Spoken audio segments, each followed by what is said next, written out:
Hello everyone, welcome to my second season preview, and today we'll be talking about the Dallas Stars. Now, they didn't really do much in the off season, except they did release these really nice third jerseys, which these are just fantastic. The like neon green with the black, it just goes so well together. But overall, it's for the most part the same team as the team that just went on the cup run. Um, However, they do have two big injuries. One of which though was still injured during that cup run. So I have them listed at two different parts on the board. So Ben Bishop, he's hurt and is expected to be out about 5 months, which is probably the season. And Sagan is expected to be out about 5 months, which is the season.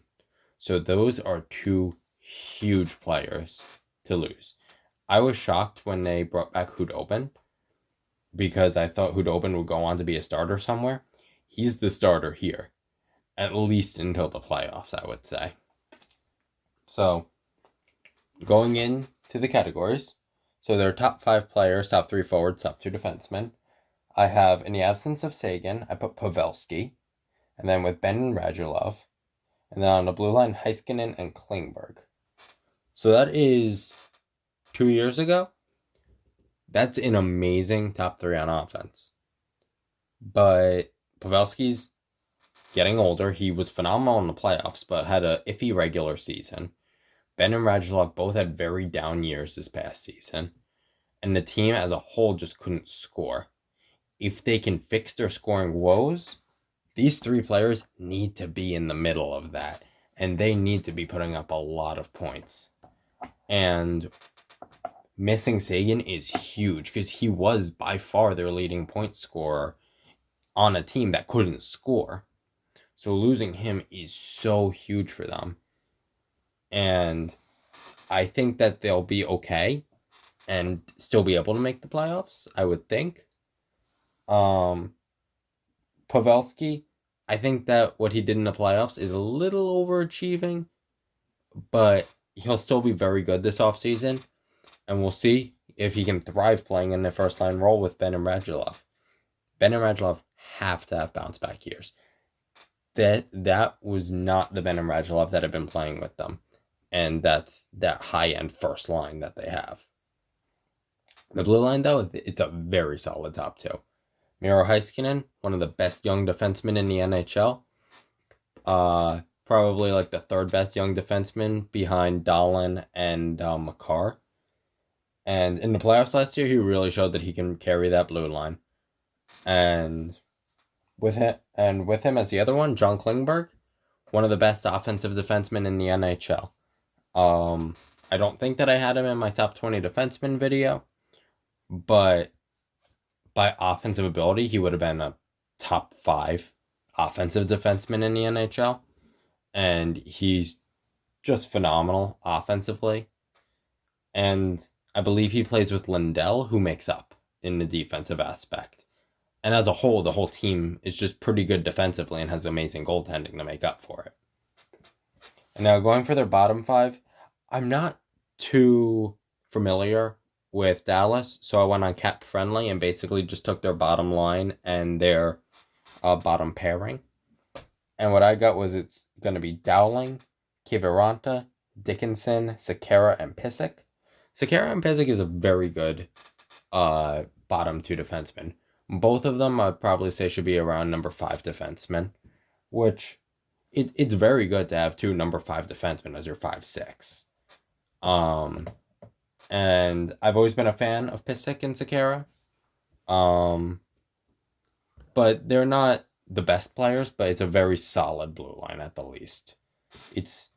You're not going to look at it like a Tampa blue line and be like, it's full of stars, it's amazing. But you're not going to look at it like Detroit's blue line and say that it's awful. And for the forwards, Dowling and Dickinson are okay. They're 4th liners. That's what you expect from them. Kiviranta's an interesting one, though. I'll talk about him more later because I do have him in the rookies list. But are we going to get Kiviranta? That was the hero that scored a hat trick when he played his first game? or are we going to get the Kiviranta that wasn't on the team? It'll be very interesting to see. And now for the goaltending tandem, I listed Bishop, but if you see there, I have the plus there because he's injured, which makes the real tandem Hudobin and Ottinger. Hudobin, phenomenal playoffs.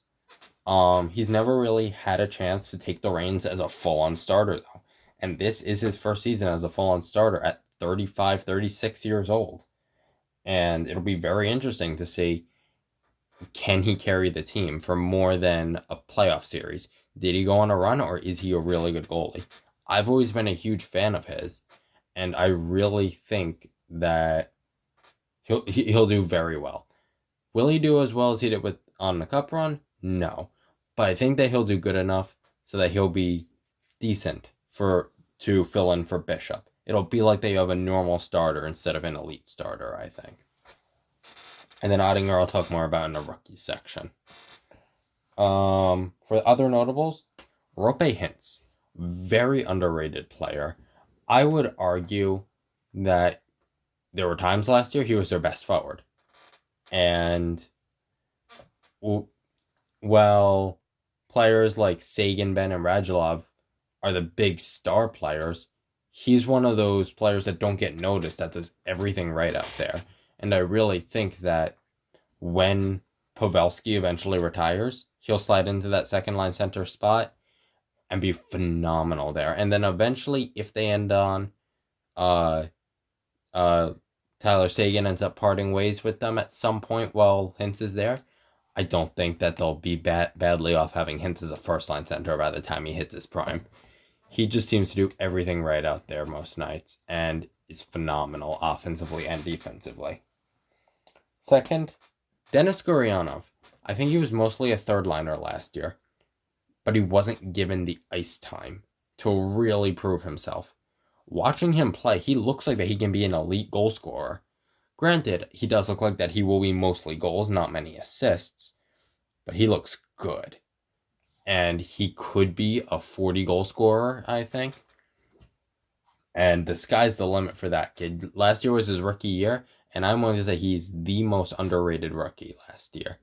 And that's coming from an Adam Fox fan who thinks he got snubbed out of being a finalist. But Gurianov, if they gave him first or second line ice time, he probably could have been up there in that conversation with Adam Fox and Kubalik as the number 3, or he could have even maybe pushed his way past Makar. I don't think I'd go that far, but who knows? And this year he'll be given top 6 time, and what he does with it will be really determinant of what is his future.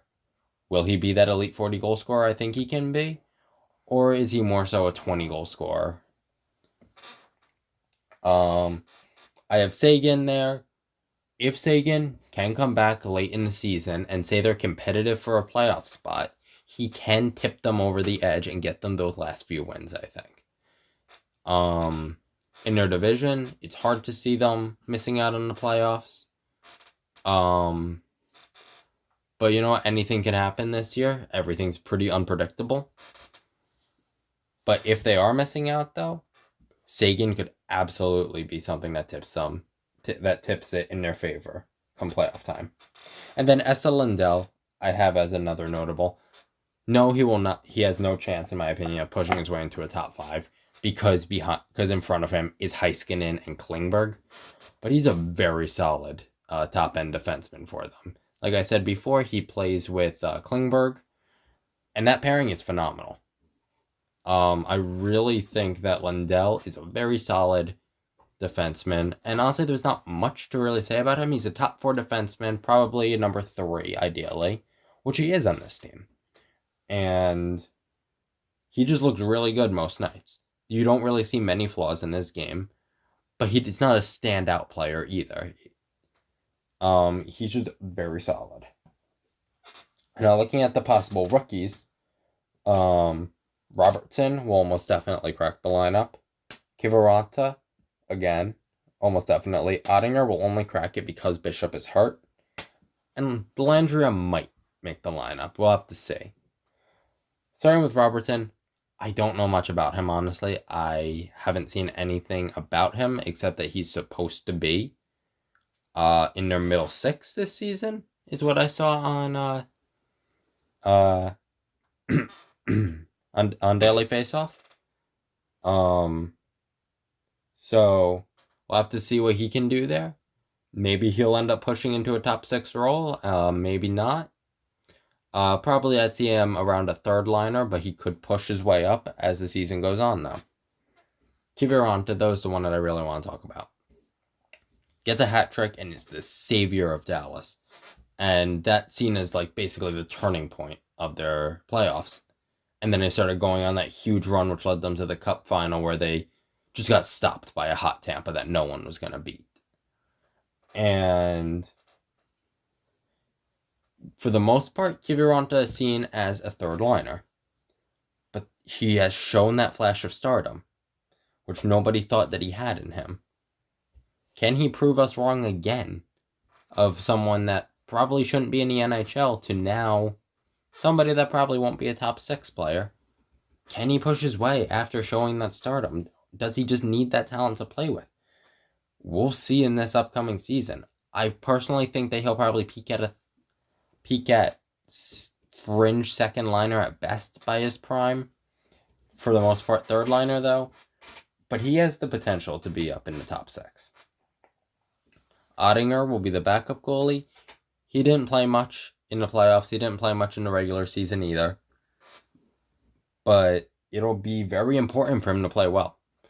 Having a rookie goalie that's really unproven in this new season, very risky. There's going to be a lot of back-to-backs, and Ottinger will actually have to play a good amount of games. And will he be able to hold his own? Or say he plays 15, 20 games. If he loses them 15 games, let's say, that could be their season.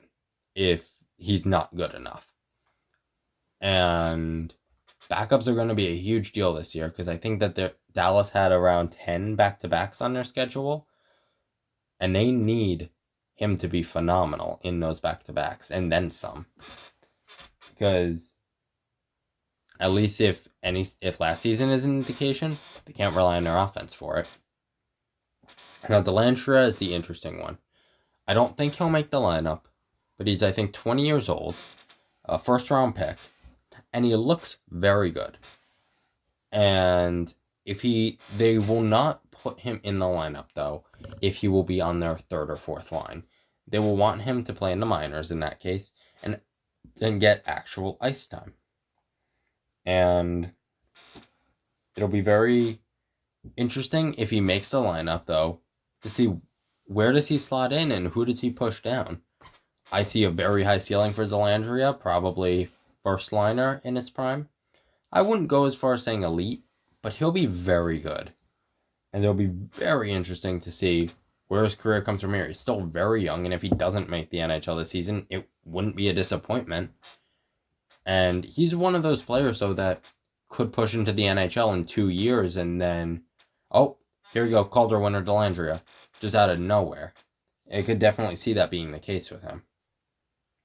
Now let's go into the prediction for your top 3 scorers and your starting goalie.